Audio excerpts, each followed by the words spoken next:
Brand new Lamborghini, fuck a cop car. With a pistol on my hip like I'm a cop.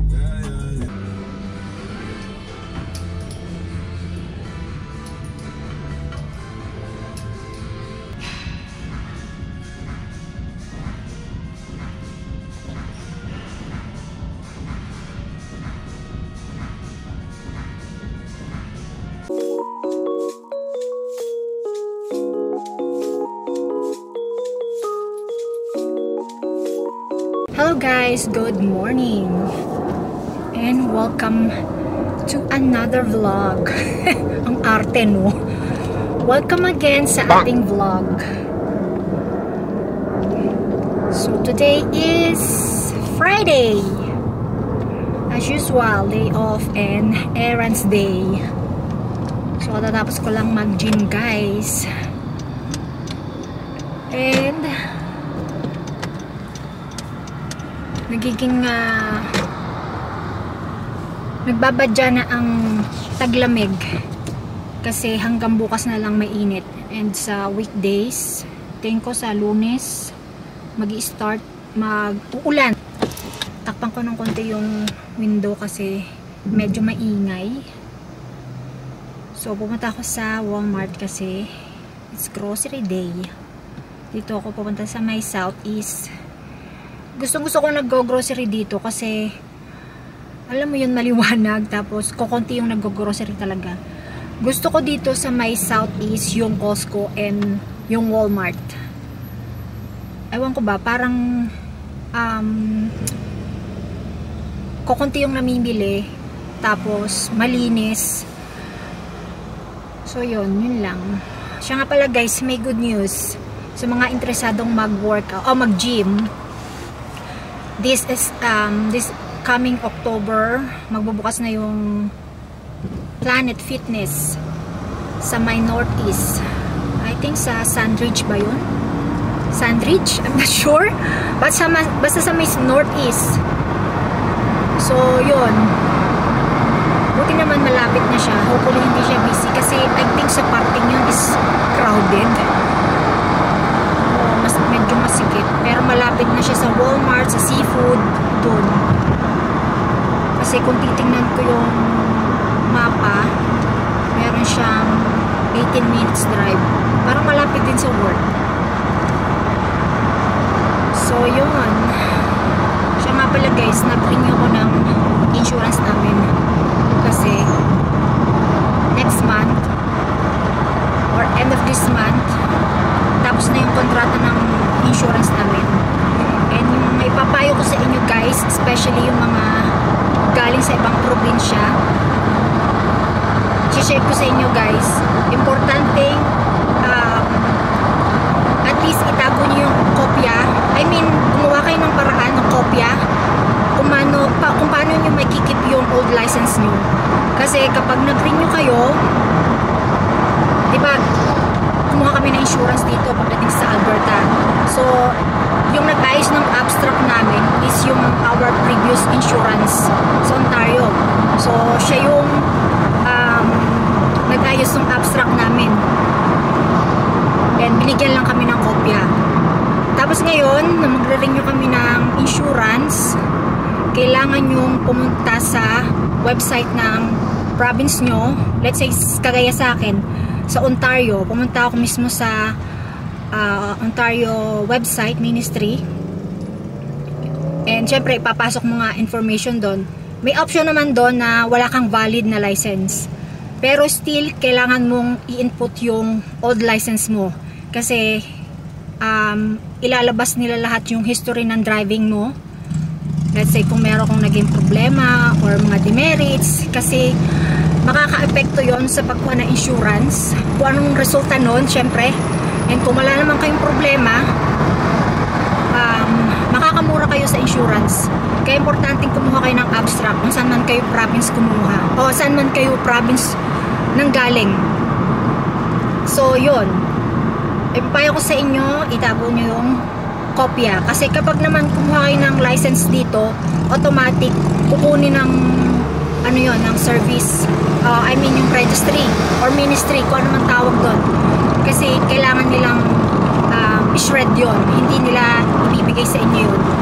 So, buti na lang na itago ko yung mga email na transaction do sa dati naming insurance. So, naitago ko yung mga documents.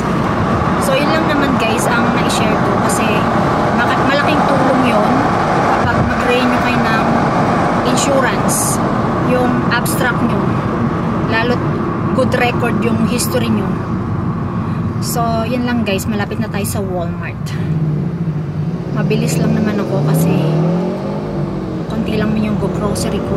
Hindi na ako nag-go-grocery ng crazy grocery kasi nga medyo mahal ang bilihin. Sa totoo lang. Oh guys, may diferensya tong aking cart. Ang hirap itulak. So, tumitingin ako dito sa mga pastries. Oh my god. Dati, binibili ko to. Parang $6 something. Ano yung presyo guys? $7.47. So, nagdalawang isip ako kung blueberry or pecan. Parang masarap yung blueberries.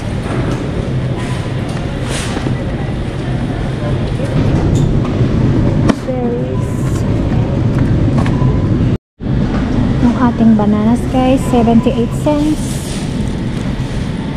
Hanap tayong medyo green. Parang hindi siya madaling mabulok. Dito na tayo sa apartment guys. Ang napamili ko today is $123. Yan, yun yung cost niya. Pero hindi pa ako nag-grocery ng maramihan kasi marami pa akong meat. Ewan ko ba? Meron pa ako ditong chicken, shrimp, ground beef, tapos yung binili ko sa Costco last week, hindi ko pa nagagalaw. Pumapasok ako kung ano na lang kinakain ko, salad, sandwich. So, hindi ako masyadong nakapag-rice. Yun lang, pag-uwi. Talaga nagluluto kapag dating sa work. Piniprepare ko na para pagdating ko, next day, hindi ako nagmamadali. Basta na lang kakain. And then, lulutuin ko naman yung meal ko for the next day. Ganun ginagawa ko. So, i-quick haul natin yung ating pinamili. Ito yung binili kong sabon. Dalawa siya. Kasi nakasale siya. Hindi ko sure kung magkano yung sabon. Check natin. Ang sabon is $13.77. Yeah, nakasale siya. So, yun. Anyan. Ito yung total na pamili natin. $128 pala. $128. Yan. Hindi masyado yan. Grocery. So, yan. I-hold na natin siya. Meron tayo ditong dalawang bagel. Kasi yun yung pinakamura. Parang $3.47. Tapos ito na croissant. Masarap to. Masarap tong ibaon kasi maano talaga yung butter niya. Lasang-lasa. 4 ang laman yan. Tapos yung 30 pieces na egg. Bagong brand to. As para siyang local. Hindi siya yung big company. $9 something siya. Tapos bumili ako ng blueberries ni Remy. Para na sa amin. So, ito nga yung ating blueberry pie. Yan. Ang mahal niyan ngayon.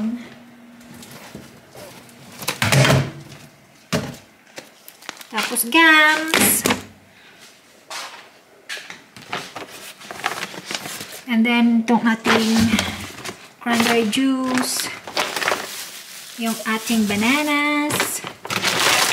Nagusan na tayo ng chips. Meron tayong sun chips. Nalimutan ko, meron pala akong popcorners dito. Hindi ko pa nabubuksan. Kasi, dito nakalagay kasi yung mga chichirya. Hindi ko napapansin. Meron pa pala dun. And yung ating asparagus. Milk. Ice cream. Dalawang flavor niya. Cookies and cream. Tsaka itong chocolate flavor. Tapos itong ating turkey sandwich para sa baon. And then broccoli, Siyempre, para kay Remy, sweet potato and sayote. Binoboil ko siya and then pinapakain ko sa kanya every dinner niya. Good for 1 week na to. Tapos nilalagyan ko pa siya ng carrots. Yun. And nagdagdag lang ako ng ground beef para sa meatballs, spaghetti, at saka sa burger. Yan. So, yun guys. Ang mahal ng bilihin talaga. Paano na kaya yung mga bago dito na hindi pa nakakapag-adjust sa mga expenses dito? Kasi very expensive talaga yung grocery ngayon. Hindi kagaya nung 2 years ago. Nung 2 years ago. Kasi nag-start lang naman yan nung mag-COVID eh. Paano kaya na lang yung iba, no? Sana bumaba, no? Kasi ang mahal ng grocery talaga. So, yun guys. Ako muna ay magpiprepare ng aking post-workout. Gusto kong maggawa ng protein drink na mayroon siyang oatmeal and ano bang tawag doon? Meron pala akong bananas dito. Isasama ko to kasi sayang naman. Tapos, peanut butter. So, gusto kong lumabas ng gusto kong pumunta sa Canadian Tire. Actually, matagal na akong gusto pumunta doon. Siguro may 3 weeks na. Hindi ako makapunta-punta. Kasi pag Thursday, usually, yun yung call-in na doon sa aking part-time. Kaya wala akong time. Tapos Friday. Ano bang ginagawa ko pag Friday? Minsan nag-work din ako. Kaya wala akong time. So, gusto kong pumunta ng Canadian Tire para ibili si Remy ng yung kanyang nail cutter at saka yung plato niya. Kasi guys, sobrang bilis niyang kumain. And sabi, masama daw sa papi yun kasi nagkakaroon sila ng something sa tummy. Hindi daw maganda yun.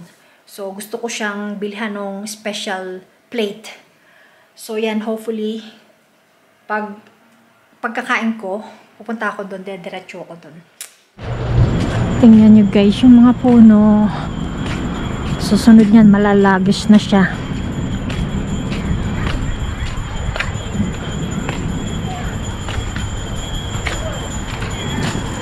So, inawak ko lang ng konti si Remy para mag-potty. Kasi, since umalis ako ng 8:30, hindi pa siya umihi sa apartment. Hinuhold niya talaga. Super ganda ng weather guys. Dito tayo guys sa Canadian Tire. Huwag niyo ako bash kasi hindi pa ako nag-shower.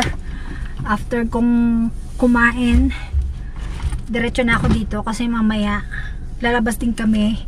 And syempre naman, kasi magdi-dinner kami sa labas later. Special occasion. So ayoko namang mag-amoy. Alam mo yun, araw agad. Mamaya pa naman kasi yung dinner. So, yun. Nandito na ako sa Canadian Tire. Bibili na tayo ng sinasabi ko. Check natin kung saan tayo pupunta, guys. Punta tayo sa Pets. 55.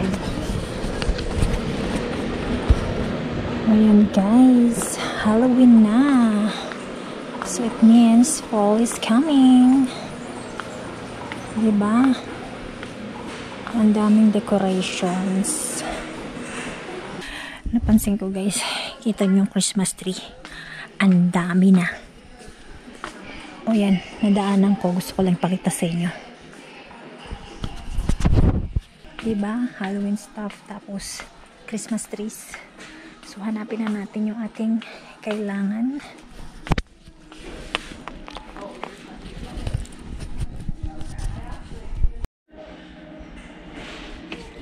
So, ito yung kailangan ni Remy. Slow feeder. So, may dalawang klase. Small. Tsaka ito. Kasi ito, hindi kasya kay Remy. Malakas siyang kumain.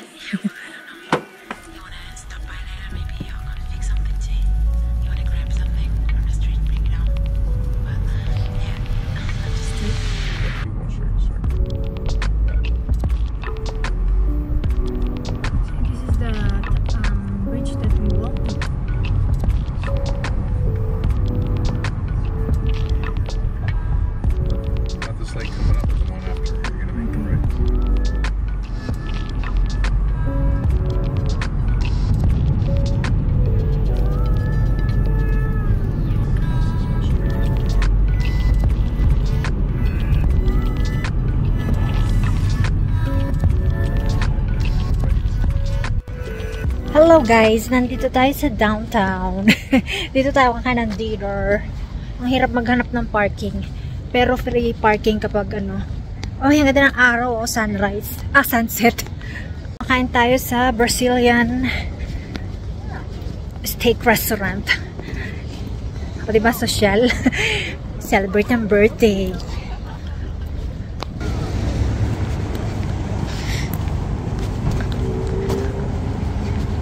I think malapit na tayo dito sa building na to.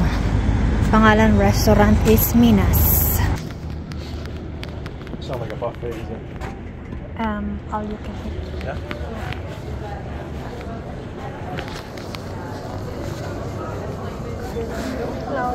Start tayo sa salad. Okay, wait. Thanks. Salad muna tayo, guys. Are you sure you want salad first? Yeah, a little bit of this. A little bit of everything.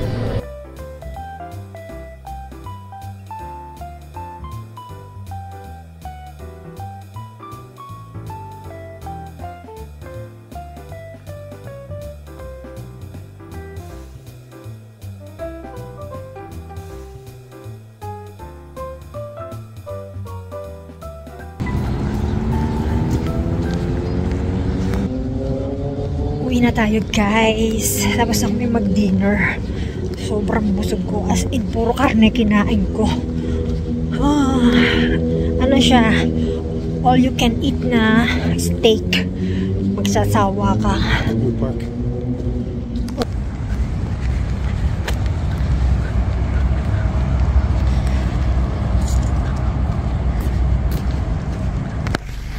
Andito tayo sa pusod ng Calgary. Puro building.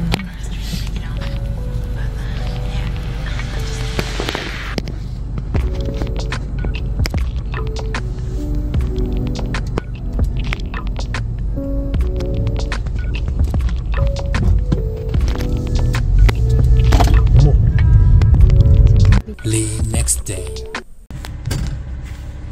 Hello guys. Super init. Today is Saturday. So, punta kami sa Costco. Are we going to eat lunch there? Nope, take home. Okay. So, bibili lang daw kami ng pagkain. At saka tubig. So, yun guys. Samahan nyo kami.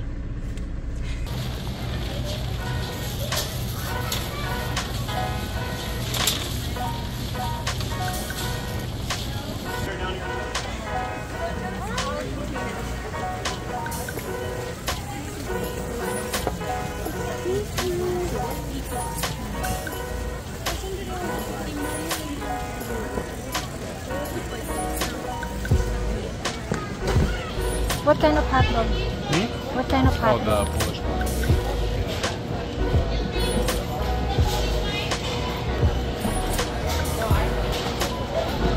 What else? What drink? So yun guys, nandito tayo sa apartment. So yung binili lang namin is yung mga tubig. Tapos ito, lunch namin. Hot dog. And putin. Tapos binilang ko ulit si Remy nito. Tapos na yung kanyang snacks. Tapos ito, mamaya dinner, chicken. So, ginawan ko si Remy ng merienda. Ito is kalahating apple na meron siyang peanut butter.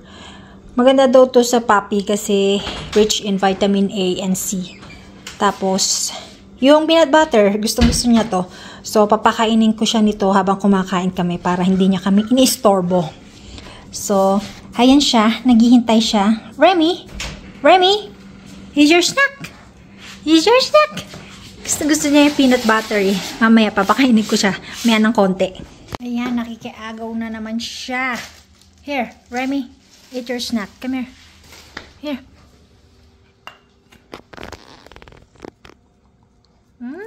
You like it?